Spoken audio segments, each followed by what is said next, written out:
오늘 말씀은 고린도후서 11장 말씀 보겠습니다. 고린도후서 11장, 오늘은 10절부터 15절까지 보겠습니다.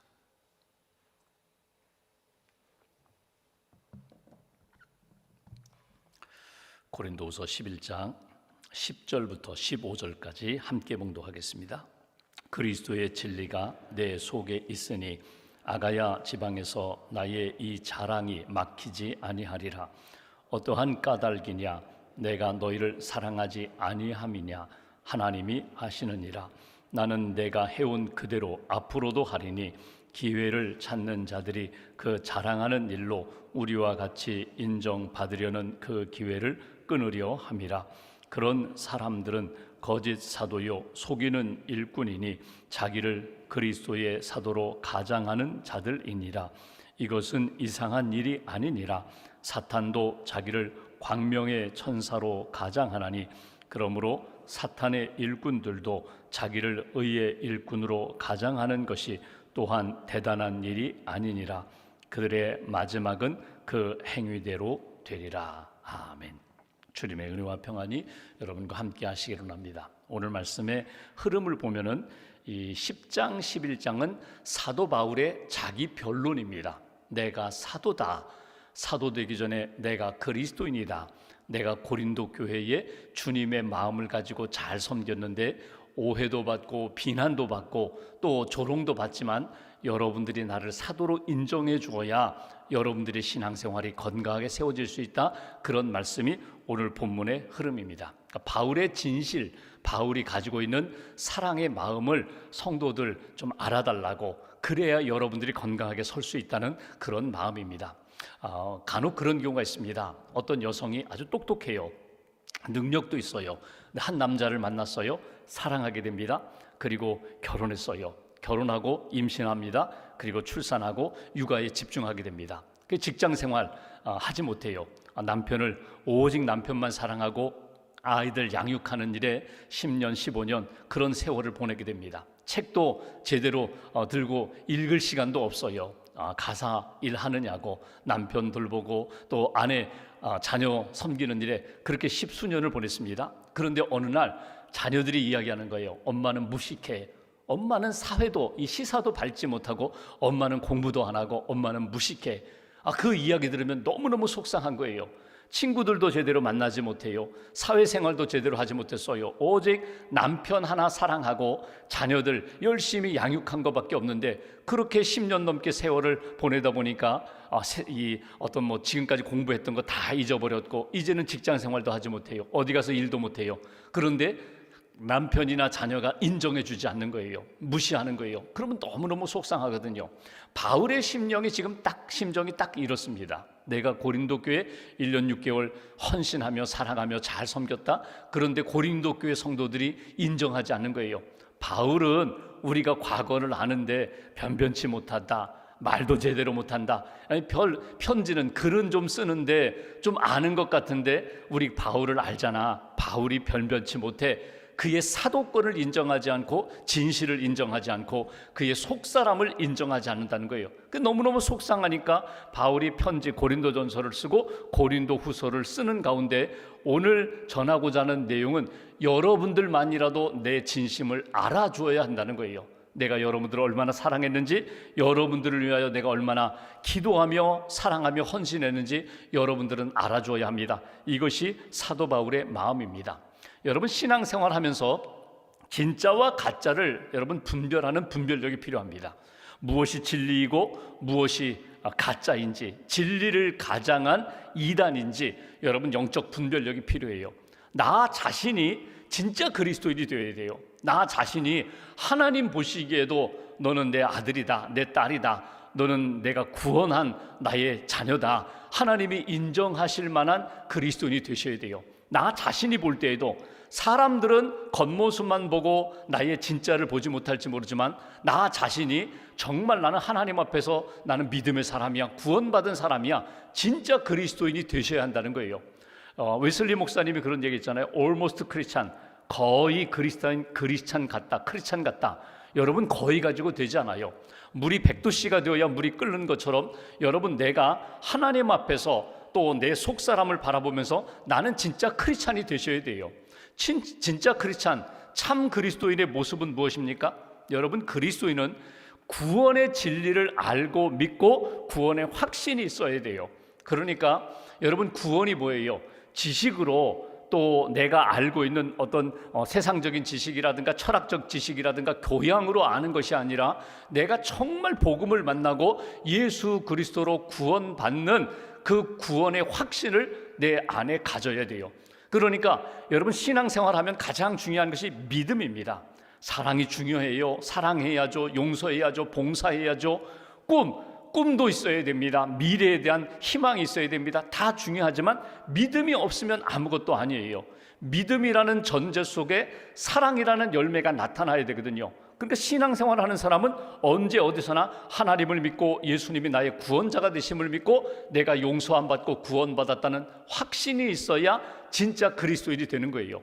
동시에 그리스도인으로서 구원의 확신을 가질 뿐만 아니라 말씀과 성령으로 늘 조명도 받으며 양육도 받으며 힘을 얻으며 사는 인생이 되어야 돼요. 그러니까 구원은 받았는데 아무것도 안 해요. 먹지를 않아요. 말씀도 먹지 않고 성령의 은혜와 감동도 의지하지 않고 내 힘으로 살려고 한다면 그 사람은 진짜 그리스도인이 될 수가 없어요. 그러니까 예수님을 나의 구주로 영접하고 구원의 확신을 가지고 말씀을 먹어요. 말씀을 먹으면서 하나님의 말씀 속에서 사랑을 늘 경험하는 거예요. 그러니까 말씀을 어떤 시사적인 거라든가 역사적인 거라든가 교양이라든가 철학으로 대하지 않고 나를 향한 하나님의 사랑의 말씀으로 받는 거예요. 성경 어디를 읽든지 하나님이 나를 사랑하시는구나, 하나님이 나의 모든 것 아시는구나, 하나님이 나와 함께 하시는구나, 이 사랑의 음성을, 사랑의 메시지를 읽고 느낄 수 있어야 한다는 거예요. 또 하나가 있는데 그것은 나의 꿈, 나의 소망이 이 땅에 있지 않고 영원한 하나님의 나라에 있다, 천국에 있다, 영생에 있다. 여러분, 영원한 하나님의 나라와 연결되는 삶이 되셔야 돼요. 나는 오늘 이 땅을 살아가요, 혼란한 세상 속에서, 어두운 세상 속에서 여기에 묶이지 않고 나는 기도할 때 하나님이 응답해 주신다는 미래에 대한 꿈이 있어요. 천국에 대한 꿈이 있어요. 그리고 마지막 중요한 것이 그리스도인은, 참된 그리스도인은요, 내가 가진 것을 끊임없이 나누고 베풀고 섬기는 인생, 그리고 예수님을 전하는 인생. 그러니까 찌르면 예수가 나와야 돼요. 찌르면 복음이 나와야 돼요. 내 안에 예수님이 계세요. 예수 믿으세요. 예수 믿어야 해결받아요. 예수 믿어야 구원받아요. 예수 믿어야 당신의 모든 죄와 질병이 주의 은혜 가운데 치유받고 구원받을 수 있어요. 늘 전하는 사람이에요. 여러분, 이 말씀의 기준을 가지고 한번 나를 다 돌아보십시오. 내가 정말 구원의 확신을 가지고 있는가? 말씀과 성령을 의지하는가? 꿈이 있는가? 하나님의 나라에 대한 소망과 열망이 있는가? 나는 끊임없이 예수님을 자랑하며 증거하는 인생이 되는가? 오늘 사도 바울이 내가 진짜 사도다라고 이야기할 때 사도의 대전제는 무엇입니까? 하나님의 부름을 받고 복음을 전하는 사람의 대전제는요, 참 그리스도인이 되어야 사도가 되는 거예요. 그리스도인은 못 되고 믿음은 없고 성령을 의지하지 않는 상태에서 내가 사도가 되겠다, 나는 사도의 직분을 감당한다, 그러면요, 다른 말로 표현하면요, 이건 사꾼 목자가 되는 거예요. 구원의 확신도 없으면서 어떻게 예수 믿고 구원받으라고 전할 수가 있어요? 천국에 대한 열망과 꿈이 없으면서 어떻게 하나님의 나라의 삶을 살라고 권할 수가 있어요? 말은 그렇게 할 수 있을지 모르지만 거기에는 은혜도 능력도 변화도 나타나지 않는다. 바울이 오늘 강조하는 내용은 이것입니다. 여러분들이 나를 사도로 인정해야 여러분들이 믿음이 잘 성장할 수 있다는 거예요. 그 속에는 무엇이 있는가 하면 여러분들이 참 그리스도인이 되기를 바라는 거예요. 내가 사도로, 내가 고린도에서 내가 여러분들에게 복음을 전하고 교회를 세우고 가정을 세우고 거룩함을 지키게 한 것은 나를 위한 것이 아니라 하나님이 여러분들에게 주신 은혜 가운데 여러분들을 위한 거라는 거예요. 그런데 비판하고 비난하는 가운데 중심을 잃어버리고 믿음을 잃어버리면 여러분들 안타까운 일이 일어납니다. 그러니 빨리 믿음을 회복하고 여러분들과 나와의 관계 속에서 바른 관계가 되어야 그 다음 여러분들에게 보냄받은 사도들과 목자들과 좋은 관계를 맺을 수 있고 하나님이 기뻐하시는 공동체로 세울 수 있다고. 여러분, 우리가 이렇게 신앙생활하다 보면은 어떤 교회가 어려움을 겪었습니다. 어떤 교회가 아픈 일이 있습니다. 뭐 그런 소식을 들을 때가 있어요. 여러분, 그때마다 강 건너 불구경하듯이 하지 말고 여러분, 우리 가족으로 생각하세요. 그 교회는 남의 교회야 다른 교회가 아니라 넓은 의미로 본다면 다 하나님의 교회거든요. 여러분, 내 형제가 어려움을 겪으면 내가 잠을 못 이루고 내가 참 기도하면서 어떻게든지 도와주고 세우려는 마음이 있는 것처럼 어려움을 당한 교회가 있다면 우리 교회야, 우리 가족이야, 이 마음으로 여러분 기도해 주시고 도와주시고 섬겨 주셔야 돼요. 남의 이야기가 아니라 우리 이야기처럼 그렇게 여기셔야 된다는 거예요. 그런데 그런 교회들마다 어려움을 겪을 때 어제도 말씀드렸던 것처럼 여러분, 신드롬이 있어요. 그건 뭐냐면 몇 년마다 주기적으로 그때 그런 어려움을 겪었던 교회가 몇 년 지나면 거의 비슷한 그런 경험을 겪을 때가 있어요. 왜 그럴까? 왜 그럴까? 왜 그런 갈등이 또 일어날까? 여러분, 이것은 다른 사람만의 문제가 아니라 다른 교회 문제만이 아니라 우리도 똑같이 그런 경험을 할 수가 있어요. 내가 치유받고 회복되어서 믿음 위에 서지 못하면, 말씀 위에 서지 못하면, 성령 의지하지 못하면 우리는 똑같은 일을 반복해서 또 경험하게 되고 또 그런 일 때문에 신음하는 일에 빠질 수밖에 없다는 거예요. 바울이 안타까워하는 이유는 무엇인가 하면 여러분과 나와의만의 문제가 아니라 여러분들이 사도, 하나님이 보낸 지도자와의 관계 속에서 바르게 세워지지 못하면 다음에 보냄받은 지도자와 똑같은 일을 반복합니다. 그런 과오를 범하지 않도록 여러분, 어떤 실수가 있고 어떤 아픔이 있어도 회복하셔야 합니다. 그래야 다음 하나님이 기뻐하시는 믿음의 관계로 세워질 수 있다고. 오늘 바울이 전하는 내용 가운데 하나님이 기뻐하시는 참된 지도자와의 바른 관계를 세워야 하고 거짓 지도자들에 대해서는 반드시 경계하고 분별할 수 있는 믿음의 눈이 여러분들에게 필요하다고. 그렇다면 먼저 거짓 지도자는 어떤 모습일까? 한번 본문 10절 말씀 보실까요? 거짓 지도자, 잘못된 이단들 어떤 모습일까? 10절, 그리스도의 진리가 내 속에 있으니 아가야 지방에서 나의 이 자랑이 막히지 아니하리라. 어떠한 까닭이냐? 내가 너희를 사랑하지 아니함이냐? 하나님이 아시느니라. 여기 10절과 11절에서 거짓 지도자의 특징이 있어요. 그건 뭐냐면 진리가 없다는 거예요. 진리가 없다, 사랑이 없다는 거예요.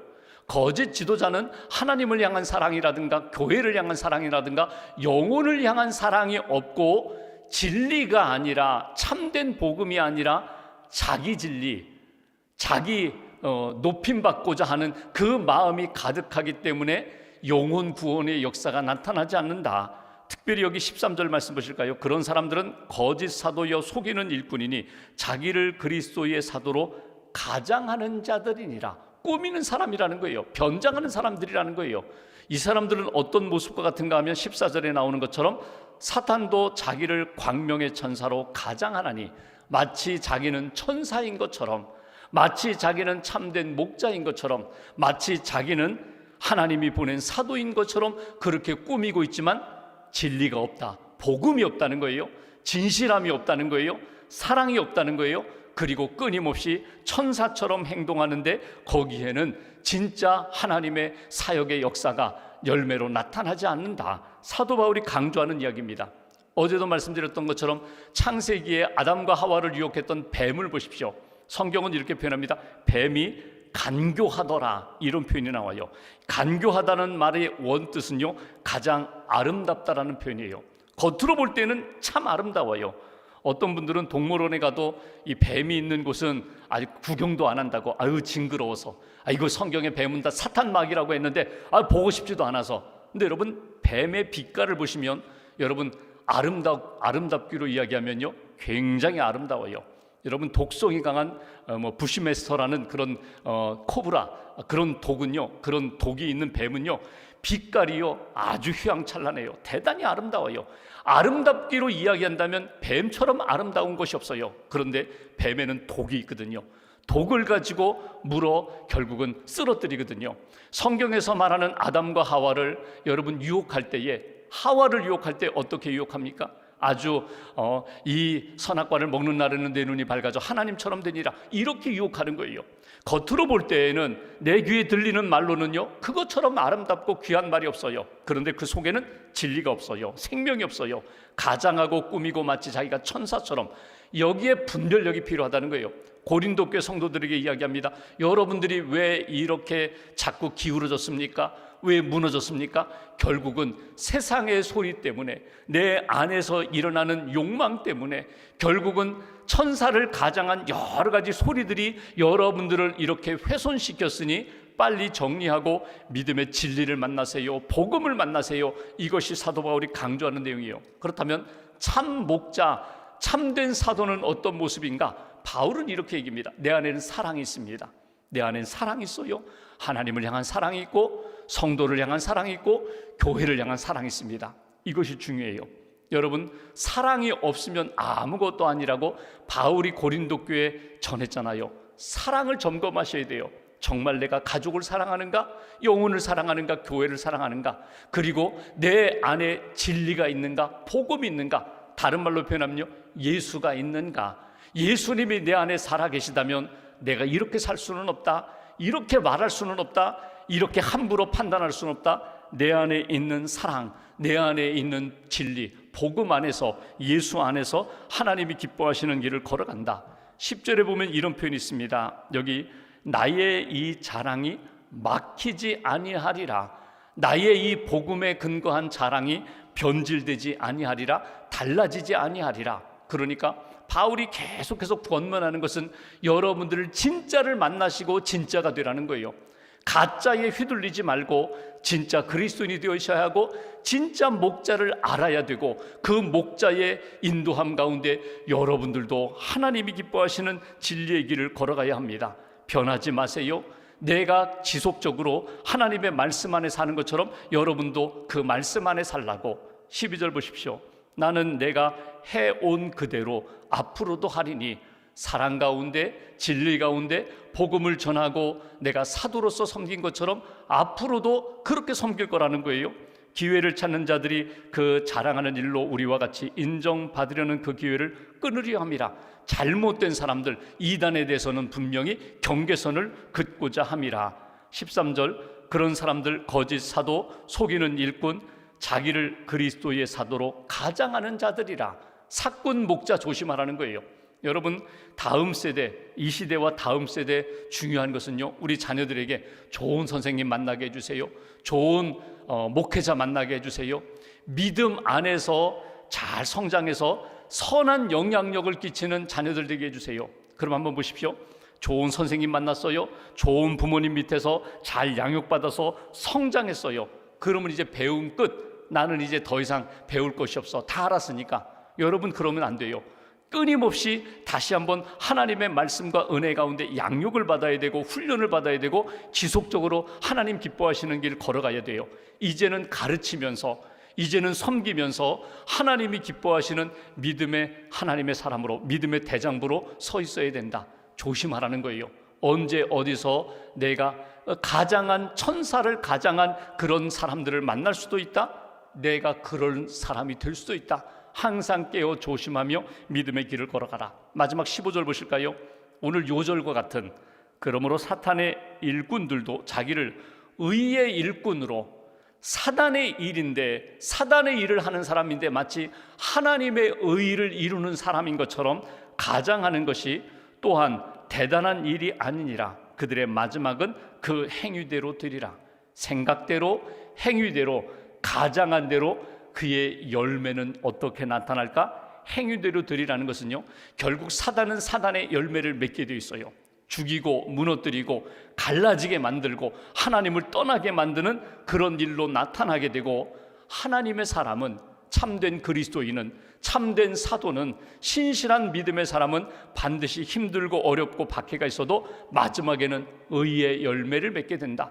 구원의 열매를 맺고, 사랑의 열매를 맺고, 세우는 열매를 맺게 된다. 하나 되게 하는 열매를 맺게 된다. 여러분, 살아가면서 그런 경우가 있어요. 어떤 사람을 만나면 계속 마음이 이렇게 나누어지게 만드는 사람이 있어요. 주님께 가까이 가게 만드는 사람이 아니라 주님으로부터 자꾸 멀어지게 만들고요, 신앙생활할 때에 이렇게 품게 하는 것이 아니라 자꾸 갈라치게 하는 사람들이 있어요. 이 아무개가 그런데 요즘 아무개가 당신 이런 소문 내고 다니는데 그러면 그 사람에 대한 생각이 자꾸 섭섭한 마음이 들고 곱지 않은 마음이 생기잖아요. 갈라지게 만드는 사람들 조심하라는 거예요. 어떤 사람이 되셔야 돼요? 하나 되게 만드는 사람이 되셔야 되고, 하나 되게 만드는 사람들과 교제하며 믿음으로 기도하고 그 길을 걸어가셔야 돼요. 주님과 하나 되게 만드는 사람들, 교회와 성도들과 하나 되게 만드는 사람들, 때로는 내가 용서할 수 없는데, 도저히 받아들일 수 없는데 받아줄 수 있도록 기도해주고 끊임없이 격려하는 성령의 사람들, 그런 사람들이 되셔야 돼요. 오늘 말씀을 이렇게 묵상하면서 결국은 열매로 나타납니다. 다 진실은 드러나게 돼 있어요. 믿음은 드러나게 돼 있어요. 결정적인 시간에 우리 아버지 우리 어머니 기도하셨지, 그때 가장 힘들고 어려울 때 하나님 앞에 매달려 하나님만 의지하셨지, 여러분 자녀들의 그 눈에 그런 모습이 나타나고, 기도할 때 하나님이 세워주셨다, 말씀에 순종할 때 하나님이 선한 역사로 인도해 주셨다, 그런 참된 그리스도인들, 참된 사도의 삶을 살아가는 그런 성도, 그런 믿음의 지도자들로 하나님 앞에서 살아가시기를 주님의 이름으로 기원합니다. 기도하겠습니다. 말씀 붙잡고 우리가 함께 기도합니다. 오늘 이 아침에도 기도하게 하셨습니다. 주님을 바라보고 십자가를 바라봅니다. 주님을 바라볼 때 힘도 주시고 지혜도 주시고 믿음도 주시는 줄 믿습니다. 참된 그리스도인, 구원의 확실 가지고 성령과 말씀을 의지하며 살아가는 그리스도인, 하나님이 주신 꿈을 가지고 비전을 따라 사는 그리스도인, 언제 어디서나 예수님을 자랑하고 복음을 증거하는 그리스도인, 그런 그리스도인 되기를 원합니다. 진짜와 가짜를 분별하면서 진짜 붙잡고 믿음의 사람들과 함께 하나님이 기뻐하시는 길을 걸어가는 그런 성도의 삶을 살게 해달라고, 오늘도 영적 분별력을 주시고 기도의 영성을 더하여 주시고 사랑의 열매를 맺는 하나님의 사람들로 지켜달라고 말씀 붙잡고 함께 기도하겠습니다. 주님 감사합니다. 부족하고 있는 한 자들만 더 이루어주셔서 감사합니다. 인도해 주셔서